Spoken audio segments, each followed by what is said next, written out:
That's why we see such a great increase of hand sanitizers in public buildings and businesses and things like that, because it's helping kill out the spread of these diseases. That's right. And it's preventing them from spreading to others. Hmm. What about hepatitis C? You got hepatitis A, B, and C, matter of That's fact. right. That's right. You've really got hepatitis A, B, C, D, E, and F. But your major ones that you're concerned with is your hepatitis B and hepatitis C. And the reason you're concerned with those, if you look at hepatitis A, you think you become infected from your environment, whether it's from the water, some food you eat, Mm. something like that. But hepatitis C and hepatitis B, those can be bloodborne, which they can be spread through blood or blood products. Hmm. They can also be spread through different transmissions too. But it takes such a very, very little to become infected with that. Mm. If you were to look, for example, hepatitis B or C, it is such a small virus that you need such a small amount to get into you to become infected. And with all viruses, there's no cure for a virus. Hmm. I mean, a cold is a virus, and there's no cure for it. Right. Hepatitis B and hepatitis C and HIV are viruses, and there's no cure. You can treat the symptoms, and there are vaccines to prevent it. But once you get the disease itself, and hopefully we will see cures that are developed for these.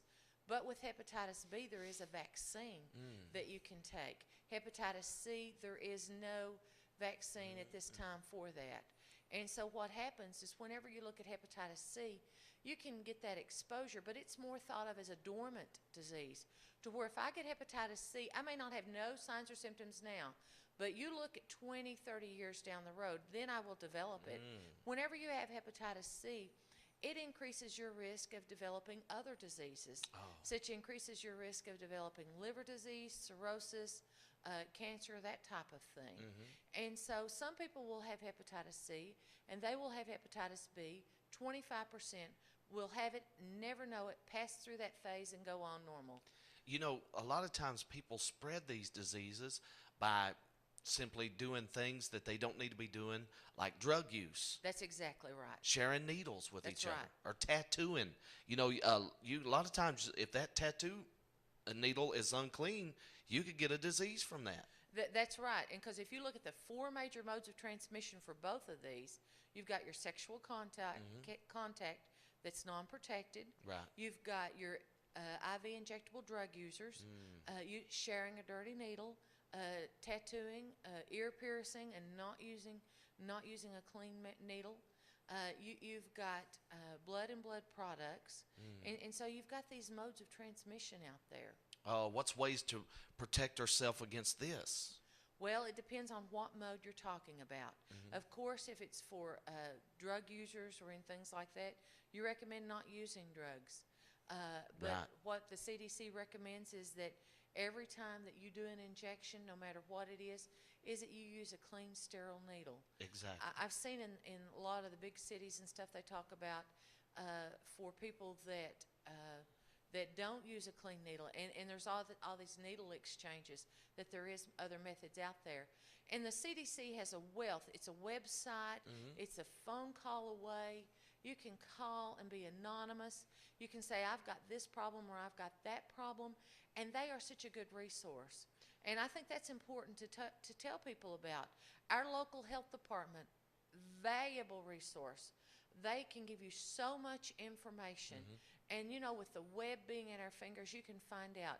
You need to have a credible source, though, so to Right. make sure that what you're doing is correct. So your health department, your state department, your CDC is your very best helpers to help through this. We're getting so much great information today. I am so thankful for this interview. And would it help a lot of people if they start eating right, like taking their vitamins and just, trying to help their body?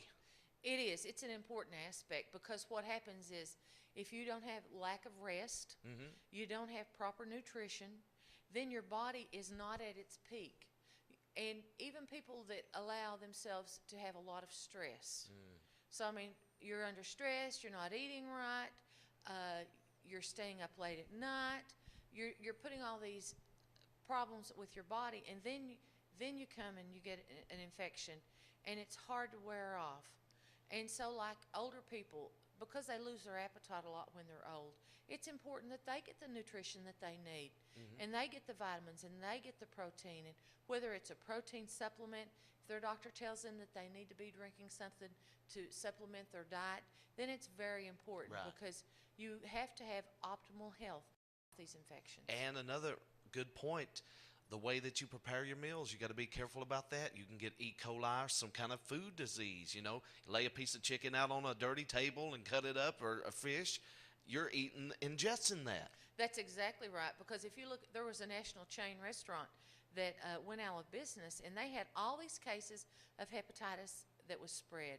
And so what happened that they found, I found it very interesting, is that they went back and they looked at the mode of transmission, the break-in chain, and what they found is that they were sending in green onions from a third world country, and they wasn't washing them really well. So when they was making their salsa, the mild salsa, they was chopping it up and washing it, but they wasn't washing it well. So people got infected. I mean, lots of people got infected. And the hot salsa, those people didn't get infected because they cooked it. Right. And so it's important that you do wash your vegetables and your fruits, because you don't know where they come from, and that you prepare your food. And if it says that your hamburger and your pork chops and everything like that need to be at a certain temp, it needs to make sure that it's well done.